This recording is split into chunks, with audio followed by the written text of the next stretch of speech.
On raconte qu'il y a longtemps, deux frères habitaient dans un village reculé de la Corée. L'un d'eux, le plus jeune, était revenu d'un voyage dans la forêt profonde portant avec lui un étrange gourdin. Selon ses dires, cette massue avait été dérobée à d'étranges habitants de la forêt, terrifiants mais facilement impressionnables, qu'il avait rencontrés dans une vieille bicoque abandonnée. Bien que peu croyaient son histoire, il ne fallut pas longtemps pour que le bûcheron devienne, comme par magie, l'un des hommes les plus riches du village, faisant apparaître richesse et victuailles d'un seul coup de gourdin sur le sol. Le frère aîné, plus avare, plus fourbe, parvint un jour à convaincre le plus jeune de lui révéler l'emplacement de la dite cabane. Ayant bien écouté les histoires de son jeune frère, il savait qu'il n'avait qu'à croquer bruyamment dans une poignée de noix pour que les monstres croient à l'arrivée prochaine d'une tempête et fuient, laissant derrière eux le trésor.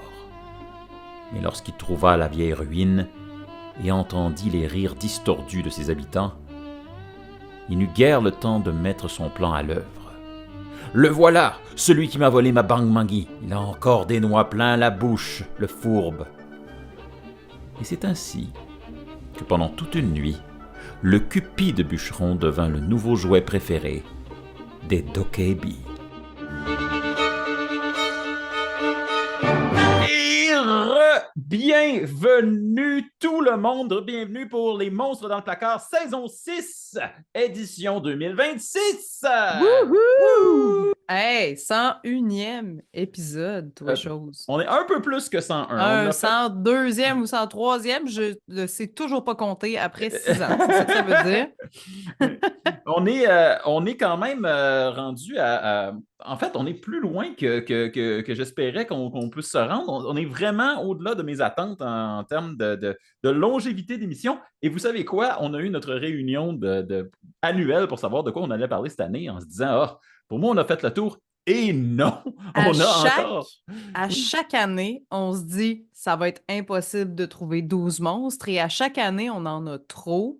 C'est extraordinaire. Puis moi, je nous souhaite encore 6 autres saisons. Écoute, je pense qu'on est capable. Mais moi aussi, je pense qu'on est capable. D'ailleurs, cette année, on va avoir encore 12 nouveaux monstres. J'ai bien dit 12, même si on commence au mois de février cette année, parce qu'il y a une lune bleue cette année. On va avoir une double pleine lune pendant le mois de mai. Mais pour commencer, alors là, le premier monstre dont on va parler cette année, on n'avait pas le choix d'en parler en premier, parce que c'est un monstre qui vit ce qu'on appellerait un moment en ce moment. Il Un est en... moment, et tous les parents le connaissent maintenant, même peut-être sans le savoir, de son vrai Oui, nom. mais oui, et de quoi on parle aujourd'hui, Sabrina? On va parler des Dokebi. Preach it to the choir. Can I get the mic a little higher? Give me your desire. Watch me set your world on fire. 내 원물에 취해, you can't look away. No one is coming to save you. Now we're running wild. You're down on your knees, I'ma be your idol.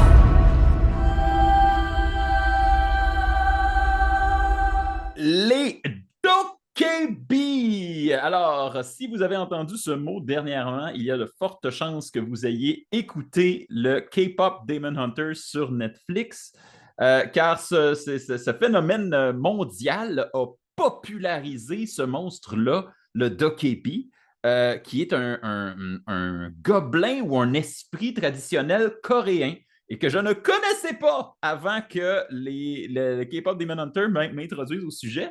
Et donc, aujourd'hui, la question « Qu'est-ce que ça représente pour toi, Sabrina? » est un peu spéciale parce que je n'avais aucune notion de ce que c'était avant, très récemment. Qu'est-ce que ça représente pour toi, Sabrina? Pour moi, Dokebi, ben écoute, je l'ai découvert un peu en même temps que le buzz coréen qui est actuellement en vogue avec les Oui. fameux K-pop Demon Hunter. J'ai même des amis là, qui incarnent ces personnages-là pour des fêtes pour enfants et qui font des shows pour enfants avec les personnages de K-pop. C'est quand même assez impressionnant. Ça l'a mis la Corée sur la map, littéralement, beaucoup plus que moi. Pour moi, la Corée, tu sais, c'est quelque chose que je connais depuis 10 ans, puis à travers la musique surtout. La musique, la cuisine, les traditions, mais pas par le biais de la mythologie, ce qui est quand même très hors norme si on me connaît un minimum, là. Puis pour moi, le Dokebi, je dirais que c'est un monstre qui m'a charmé, pas juste à cause du film, là, évidemment, mais qui m'a charmé parce que je l'ai découvert à travers le film en premier. Ça a été le premier contact. Et j'étais allée faire des recherches ensuite dessus, puis je trouve ça juste super rafraîchissant de découvrir un nouveau monstre, même si c'est sûrement quelque chose que pour certains de nos auditeurs auditrices ça fait longtemps qu'ils connaissent. Nous, c'est nouveau, puis ça arrive des fois qu'on connaît pas tous les monstres, hein. Ben, Voilà. moi, tu abordes de la manière dont j'aimerais moi-même aborder ce monstre-là. Pour moi, ça m'a rafraîchi, pas rafraîchi la mémoire, mais ça a rafraîchi mon enthousiasme au monstre. Je me rappelle soudainement pourquoi on a commencé ce podcast-là, parce que vraiment, découvrir un monstre que je ne connaissais pas du tout, puis me plonger un peu dans la mythologie d'un nouveau pays, la mythologie d'un nouveau peuple, une nouvelle culture, pour moi, ça m'a vraiment redonné cette espèce de flamme-là qu'on avait, là, quelque chose qui est complètement nouveau. Alors pour moi, le Dokebi, de par le fait que ça arrive très nouvellement dans ma vie, ça m'a ravivé la flamme des monstres dans le placard. Oui. Et puis pour moi, c'est ça. Pour moi, c'est le petit nouveau que j'ai introduit à la table des monstres que je connaissais déjà et qui m'aide à apporter un regard un peu plus ouvert sur le monde. Et C'est d'ailleurs, le vent de fraîcheur, si on veut, des monstres en ce moment pour nous. le vent de fraîcheur des monstres, et on va en avoir plusieurs cette année, des monstres qui sont un petit vent de fraîcheur. Et on va commencer tout de suite en parlant des origines. Origines des Dokebi. Les origines. Hey, Oui. moi, j'ai toujours pensé qu'un gobelin, c'était une petite créature verdâtre, plus médiévale, l'emblème du restaurant La Shop Goblin, qui était... J'avais vraiment une idée très, très claire de ce qu'est un gobelin, mais le dokebi, en fait, voudrait dire un peu gobelin, et c'est la même appellation qui est souvent comparée à un lutin ou un gobelin sans en avoir les caractéristiques que nous, on connaît en Occident. Oui, je pense que ça, je pense que c'est un défaut du langage parce qu'on n'a pas l'équivalent en Occident de ce qu'est un dokebi. Euh, Ça pourrait, on va le voir là, dans les origines, il y a certains atomes crochus avec les yokai japonais et les oni japonais, mais c'est Les même obakés également les obake également, sont mais les c'est objets. pas la même chose. Et donc, c'est très difficile de trouver un comparatif qui vaut vraiment, qui est vraiment équivalent. Tout d'abord, dokebi. Qu'est-ce que ça veut dire? Étymologiquement, le mot dokebi en coréen, ça viendrait originalement du mot tot qui est feu et abi qui est père. Donc, ce serait un ou adulte ou homme. Donc, ce serait une personne du feu, un esprit du feu et du vent. Ce serait l'étymologie de ça serait. Et je trouve ça un peu étrange parce qu'à quelque part, ça vient recouper un peu ce qu'on avait dit à propos des djinns, même si c'est très loin géographiquement et culturellement parlant. D'où ça vient? Alors, on a quand même une idée assez précise de la première fois où on mentionne des dokebi dans la culture coréenne. Euh, la première fois, ça remonte à environ, il y a 1000 ans environ, dans ce qu'on appelle le Samguk Yusa, qui est le recueil des histoires et des légendes de la Corée avant de la première ère, les premiers royaumes de la Corée. On appelle ça la période des trois royaumes. Alors, il a fallu que je fasse une double recherche parce qu'il y a également une période en Chine qui s'appelle la période des trois royaumes et ce n'est pas la même chose. Et donc, j'ai failli me dire, ah, donc ça serait quelque chose qui serait importé de la Chine. Non, non, non, non, c'est purement coréen. Euh, ce ne sont pas des fantômes, ce ne sont pas des esprits qui en Corée sont Guishin, et ce ne sont pas des dieux. Ce sont vraiment des créatures qui arrivent qui se génèrent lorsque des objets inanimés deviennent hantés ou sont touchés par le sang. Quand Donc, on on verse peut quand même comparer aux obakés par définition seulement, mais pas par apparence. Exact. Donc, il y aurait une source commune avec les obake les japonais qui est quand un objet ou une chose reste trop longtemps isolée ou devient trop vieille, elle pourrait se transformer en dokebi. Les objets qui ont été souillés par le sang, eux deviennent des dokebi très particuliers avec une apparence rouges, souvent des cornes, des poils rouges, euh, des grandes dents. Il y a vraiment une apparence un peu ogre, un peu plus proche du Oni japonais, mais c'est vraiment sa propre bébite, sa propre créature. Cependant, les dokebi sont tous capables de changer de forme. Ils sont capables de se transformer. Donc, souvent, ils vont apparaître sous des traits plus bénins. Ils vont avoir l'air de des êtres humains ou de des objets.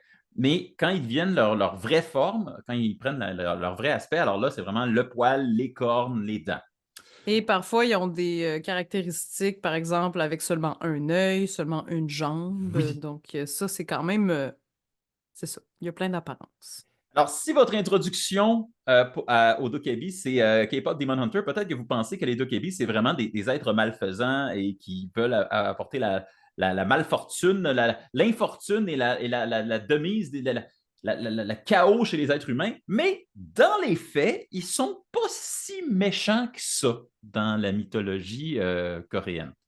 Ils sont même un peu, un peu niaiseux. C'est vraiment plus proche. C'est peut-être pour ça qu'on les compare à nos gobelins. Parce qu'ils sont un peu caves et ils sont un peu. Et une caractéristique de la majorité des histoires qui mettent en scène des dokebi dans la culture coréenne, qui sont presque tout le temps.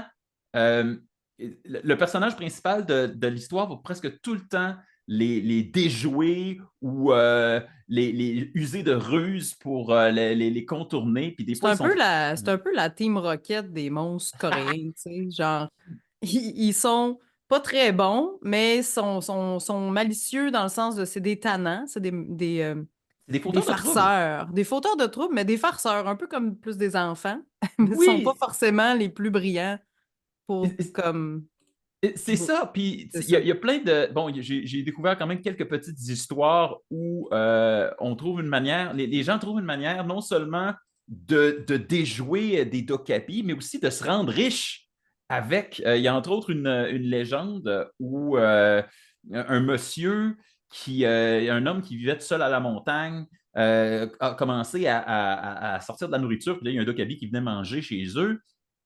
Et il s'est rendu compte après un certain moment que lui-même, l'humain, commençait à prendre les traits du dokabi parce qu'il commençait à côtoyer le dokabi. Puis là, il dit, il faut que je le chasse. Et une des choses que les dokabi détestent, c'est le sang.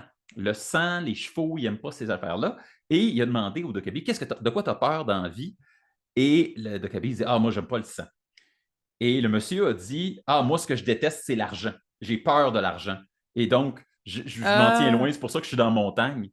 Et un bon moment le dokebi revient chez le monsieur et il avait accroché une tête de cheval avec du sang qui coulait partout. Et là, le dokebi, furieux, dit, je vais t'amener la chose que tu crains le plus. Et il s'est mis riche comme ça parce que oh le my God. dokebi, il a amené un paquet d'argent. Ils sont vraiment naïfs, en fait. Puis on parle Exact. de... C'est ça, c'est comme... C'est vraiment des petits lutins farceurs. C'est un peu ça. Avec des apparences monstrueuses, avec beaucoup de dents ou des cornes des yeux. Fait que c'est un peu des petits diablotins, mais moins le côté fourbe. C'est ça, c'est vraiment des joueurs de tour, puis c'est vraiment ils sont naïfs, je crois que c'est le bon mot. Ils sont facilement manipulables avec de la nourriture. Ils ont entre autres une affection toute particulière pour les gâteaux de riz et de fèves rouges, le sorghum. Ils ont donc il y a différents types de nourriture qui rend facilement flexibles. Euh, mais ils sont pas petits, ils sont gros. C'est comme des ogres. Ils sont vraiment grands et puissants. Et il y en a qui sont des. On parle que. J'ai vu plusieurs légendes où les dokebi sont des lutteurs. Ils s'en prennent à la lutte coréenne. euh, et ils sont Oui, c'est des imbattables. amateurs de lutte. Oui, c'est comme des. Et là, la lutte coréenne, euh, à l'époque, vous imaginez que c'est comme la lutte gréco-romaine, c'est vraiment plus proche quasiment du pro wrestling. Là. Il y a vraiment un aspect extrêmement volé dans les airs, puis plaquer son ennemi sur le sol. Et les dokebi sont, paraît-il, imbattables, sauf si on les chatouille. Ça fait partie des choses C'est que. tellement cute. Donc, et donc, ils sont terribles, mais en même temps, ils sont battables par quelque chose d'assez simple et d'assez drôle. Puis c'est aussi des propriétaires d'objets magiques et de pouvoirs. Moi, j'ai lu que Oui. ils peuvent avoir des massues magiques, des chapeaux qui donnent l'invisibilité à celui qui le porte, puis qui aurait tendance à pouvoir faire apparaître carrément n'importe quel trésor, sorte de nourriture ou objet. Donc, c'est pas qu'ils sont sans pouvoir, pas du tout. C'est juste vraiment qu'ils ont une naïveté qui joue contre eux, si on veut. Exactement. C'est D'ailleurs, fou, pareil. la grosse massue s'appelle le Bang Mangi. Et le Bang Mangi, c'est tu donnes un coup sur quelque chose et cette chose-là va se transformer. Tu donnes un coup sur une jambe, la jambe va grossir. Tu donnes un coup sur un arbre, ça va se transformer en or. C'est tout le temps, c'est comme une baguette magique, mais de Néandertal. Donc, c'est un objet totalement propre au Dokebi et qui est souvent mentionné dans les contes et les légendes. Mhm. On n'a pas parlé de leur habillement, par contre. Souvent, ils vont Ah oui. porter des habits traditionnels coréens, comme des hanbok, ou même parfois des peaux d'animaux, comme des peaux de tigre, dans certaines représentations, gravures anciennes. Oui, puis donc, alors, j'ai ici une petite déclinaison de quelques types de dokebi qu'on peut rencontrer. Il y en a qui sont plus terribles que d'autres. Le Cham Dokebi, c'est le joueur de tour. Il est assez gentil, naïf. Il va foutre le bordel un peu, mais c'est jamais méchant. Et il s'oppose au Gay Dokebi, qui lui est le Dokebi maléfique. Lui va amener le malheur sur votre tête. Euh, il y a aussi le Gaxi et Chonggak Dokebi, qui sont les Dokebi séduisants. Parce que bien sûr, si nous avons des joueurs de tour et des changeurs de forme, il y a toujours un aspect, oh, il y a quelqu'un quelque part qui a épousé un Dokebi ou une Dokebi et qui en a payé le prix. Euh, il y a les Dokebi guerriers, les Go Dokebi. Il y a également les Dokebi fermiers, les Kim Seobang Dokebi, Hmm. qui sont également, et je pense que c'est peut-être un commentaire, une mauvaise blague, mais c'est également les Dokebi qui sont les plus épais, les moins, Ah bon, c'est les pogos vraiment les moins visibles. c'est du stéréotype, là. Ouais, D'accord. c'est comme les pogos les moins dégelés de la boîte. Mon Dieu. Euh, Les pingouins qui glissent pas le plus loin. Le Nat Dokebi, c'est celui qui marchande généralement avec les humains. C'est grâce à lui souvent qu'on va pouvoir avoir accès à des objets magiques comme le Bang Mangi, comme la grosse massue. Et les Eudari et les Eunun, c'est ceux-là qui ont juste une jambe ou ceux-là qui ont juste un œil, qui aiment bien jouer et qui aiment bien manger. C'est ceux qui sont facilement manipulables avec de la bouffe. Hmm. J'ai vu Donc, que dans beaucoup d'histoires, même s'ils sont très naïfs, ils sont très souvent des bons juges de moralité. Là. Pour ceux qui sont gentils, évidemment, ils vont avoir tendance à prendre toujours le côté des humains qui ont un bon cœur et des valeurs au bon endroit, donc au bon endroit, pardon. Donc, c'est quand même chouette de se dire que c'est des gentils génies, si on veut. Puis souvent, les histoires mettant en scène des Dokebi aussi ont une morale anti-avarice ou anti-mensonge, quelque chose qui est... ça valorise les gens qui sont intelligents, mais ça dévalorise ceux qui sont égoïstes. Mhm. C'est un peu ça, les histoires de Dokebi. Si vous êtes intelligent pour les bonnes raisons, ça va jouer en votre faveur, sinon ça va se retourner contre vous. C'est un peu ça, les histoires de Dokebi.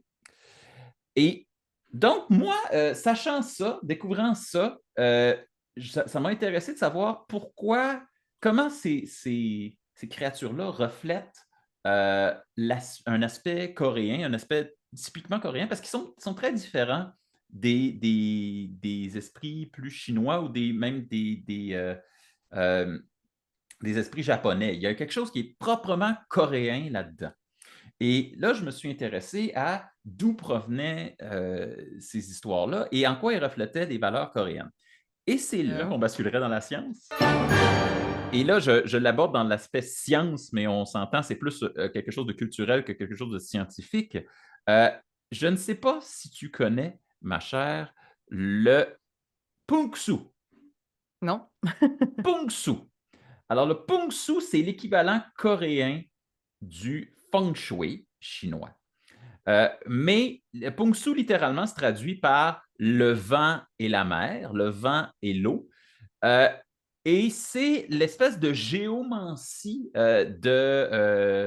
qui est lieu en Corée. Donc, comment, et ça affecte, c'est scientifique parce que ça affecte la manière dont les villes, les villages, les maisons vont être construits pour être orientés et structurés de façon à laisser passer le vent, la mer, etc.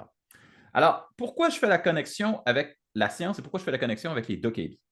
C'est parce que culturellement, les histoires de dokebi sont arrivées à des moments où la Corée avait un climat particulièrement changeant et violent. Alors, ce qui est particulier avec la Corée, c'est que c'est une péninsule. Ce n'est pas une île et ce n'est pas une plaque continentale. Et ça fait que c'est pogné en deux systèmes de climat. Le système qui vient du continent, plus proche de ce qu'il y a comme la Chine, et le système qui vient du Pacifique, qui lui est plus proche de celui du Japon, et ça oscille entre ces deux systèmes climatiques-là. Ce qui fait que le Pungsu, la géomancie, l'organisation de l'espace pour accommoder le vent et l'eau est beaucoup plus... il y a des règles beaucoup plus strictes en Corée parce qu'on essayait pendant très longtemps de s'assurer de comment on pouvait contrôler l'environnement de la péninsule pour pouvoir tirer profit, pour pouvoir être à l'abri d'un typhon, pouvoir trouver des filons, trouver de l'eau, trouver des ressources naturelles. Tout ça faisait partie de cette espèce de science-là qu'était le Pungsu. Et les dokebi aussi sont connectés à cette science-là. Parce que les dokebi étant les esprits de la Terre et surtout de la manière dont les histoires sont faites, on pense que dans les histoires, du moins les histoires qui étaient recensées dans le document dont j'ai parlé tantôt, là, le recueil, je retrouve le nom, le Samguk Yusa, on pense que dans les premières histoires de dokebi, il y avait pas seulement, c'était pas seulement des histoires une personne a réussi à déjouer un esprit malin, mais c'est aussi, il y a souvent une idée de comment cette personne-là a sauvé son village ou comment cette personne-là a rendu son village prospère et qu'il y avait dans ces histoires-là des manières de tirer profit de la topologie, tirer profit du climat. Donc, ce serait des paroles de sagesse et ça m'a rappelé ce qu'on avait rencontré avec notre invité et conteur qui était venu nous parler des légendes et qui était venu nous parler premièrement du Wendigo, mais qui a fini par nous parler des légendes amérindiennes qui traduisent un savoir ancestral. Je ne verrai plus jamais un colibri de la même façon. C'est ça. Et donc, le dokebi, ce n'est pas seulement un personnage folklorique, c'est également un mode d'emploi, comment vous devez traiter la terre de Corée pour pouvoir en tirer profit.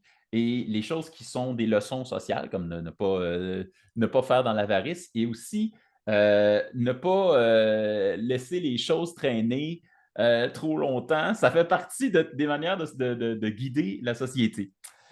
Et voilà, c'est ça que j'ai pu trouver. C'est une connexion un peu ténue, mais ça m'a surpris de voir que vraiment, on mentionnait les dokebi, on avait mentionné que certaines orientations de maisons ou des constructions pouvaient attirer les dokebi et que ça faisait partie de la job des spécialistes du Pungsu de s'assurer que les dokebi restent loin d'un village ou d'une ville.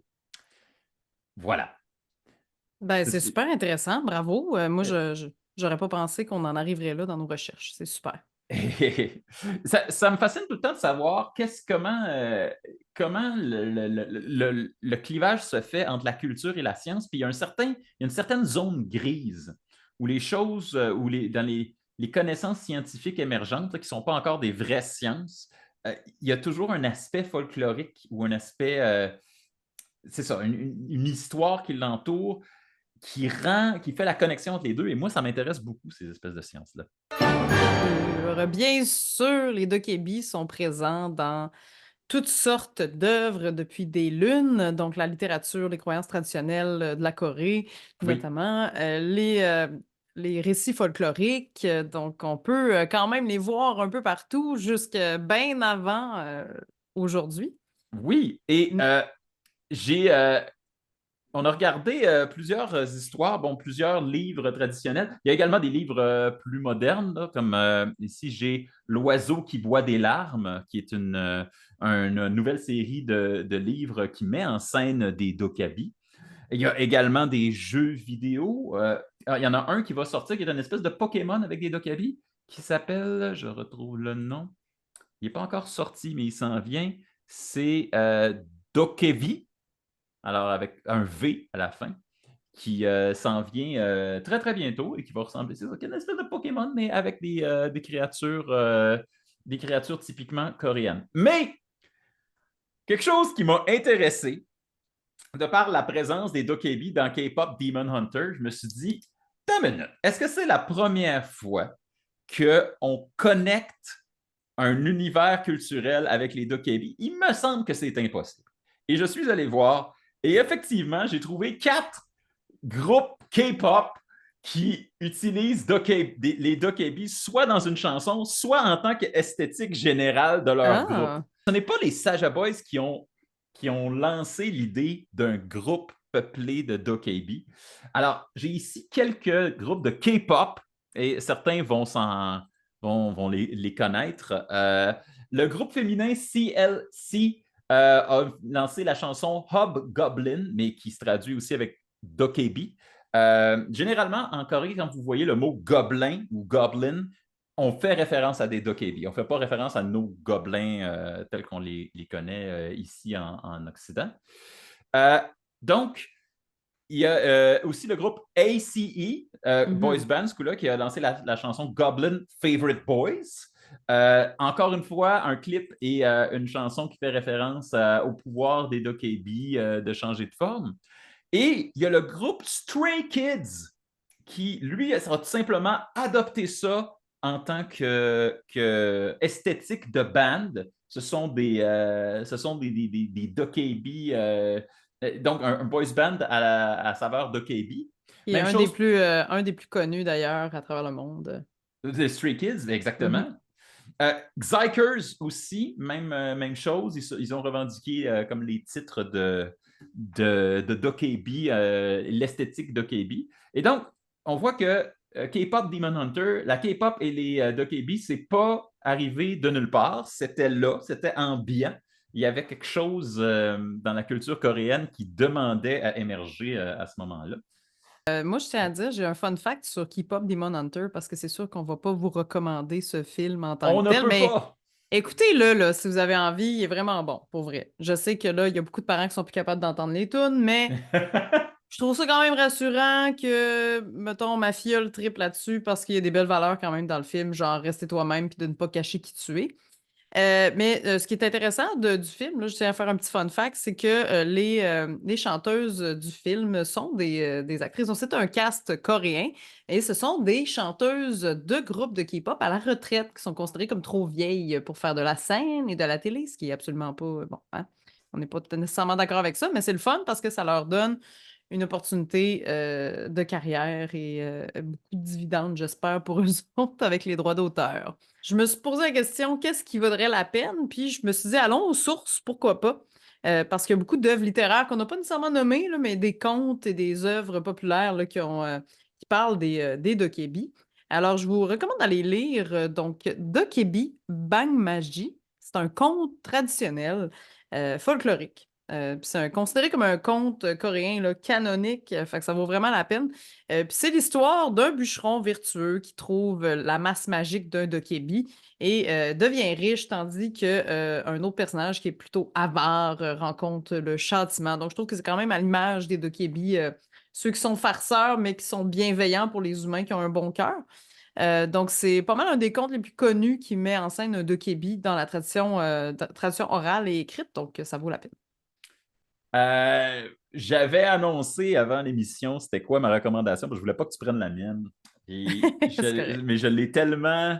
Je la gardais tellement proche de mon cœur parce que je vous ai parlé brièvement des groupes de K-pop euh, qui utilisent l'esthétique d'Okebi. Mais si vous voulez vraiment connaître la culture et également connaître les K-dramas, et un des plus grands euh, K-drama qui existe, qui a été, je pense, qui a été voté troisième plus grand K-drama de tous les temps. C'est Goblin, the Great and Lonely God, ou Guardian, the Great and Lonely God. Mais quand on dit Goblin, encore une fois, quand on parle de Goblin, ici, on parle vraiment de d'Okebi. Et moi, ça l'a allumé une cloche parce que je connaissais cette série, ce nom, et je comprenais pas pourquoi ça s'appelait Gobelin. Et là, maintenant, je sais. Et pour tous les habitantes de la ville de Québec, Oui, c'est pour ça. dans le quartier du Petit Champlain, il y a à côté du théâtre du Petit Champlain une porte rouge, cette fameuse porte rouge devant qui un tas de personnes touristes et majoritairement asiatiques se prennent en photo. Eh bien, c'est à cause de cette série parce qu'il y a une scène qui a été tournée devant cette fameuse porte rouge. Alors oui, parce que c'est exactement, c'est basé sur c'est basé sur un conte traditionnel, et ça met en scène Gong Yoo, qui est peut-être un des plus grands acteurs de K-drama connus dans le monde. Et cette porte-là, cette fameuse porte rouge-là, à côté du théâtre du Petit Champlain, qui est maintenant prise en photo par un paquet de monde, eh bien, c'est supposé dans l'univers du livre, de l'univers de la série, c'est supposé nous amener au pays des érables, au pays de l'érable. Et si vous connaissez un tant soit peu le Québec, vous savez que c'est pas mal ici. Alors, c'est quand même, ça trahit quand même. On comprend pourquoi ils sont allés chercher ça à l'autre bout du monde. Ben oui, ben c'est chouette, par exemple, qu'il y avait ce budget-là, parce que de tourner réellement dans un lieu, là, c'est quand même impressionnant. Oui, puis d'ailleurs, les pauvres petits publics québécois qui n'avaient aucune idée de qui était Gong Yoo, alors que c'est un des. On n'a aucune star au Québec qui accote les codes d'écoute de cet homme-là. Là. C'est Euh, fou, pareil. Et donc, voilà, ça, c'est ma recommandation. Alors, c'est un tout nouveau monstre et on le découvre un peu en même temps que vous. Et donc, c'est un de nos épisodes les plus courts, mais je pense que c'est très bien pour pouvoir commencer l'année. Et tant qu'à s'attarder à des créatures qui sont issues d'ailleurs dans le monde, ben, je pense qu'on pourrait continuer là-dessus dans les prochains mois. Qu'est-ce que tu en penses, Sabrina? Oui, on va pouvoir parler de mon monstre préféré qu'on n'a pas abordé encore. Ça fait quand même 6 saisons et je pense qu'on aura beaucoup de plaisir à le redécouvrir et le découvrir. Donc, on va parler des kitsune, les esprits renards japonais. Oh, et donc, ce sera notre créature du mois de mars. En attendant, on vous invite à vous inscrire sur notre page Facebook, on vous inscrire, nous laisser des petits likes, des petits commentaires. On est encore intéressé à recevoir vos histoires Oui. de paranormal et de surnaturel. Si jamais vous en avez, vous pouvez nous les envoyer à placardsmonstres@gmail.com. Et n'oubliez pas, si vous voulez nous aider à continuer ce merveilleux podcast, comme on fait ça gratuitement avec beaucoup de passion, de nous faire des petites reviews, donc bien sûr sur Facebook, mais également sur YouTube et sur Spotify, ainsi que Balado Québec. Ça coûte rien, à part quelques secondes de votre temps, de mettre un petit pouce, de nous écrire, d'écrire que vous avez aimé ça. Ça nous aide et ça nous permet de savoir qui nous écoute, de où. Alors n'hésitez pas à mentionner d'où vous nous écoutez et depuis combien de temps. Puis on va être très, très heureux de sûrement vous faire des shout-outs en ondes par la suite. Donc, merci beaucoup d'avoir été avec nous pour cet épisode et on se dit à la prochaine pleine lune. À la prochaine.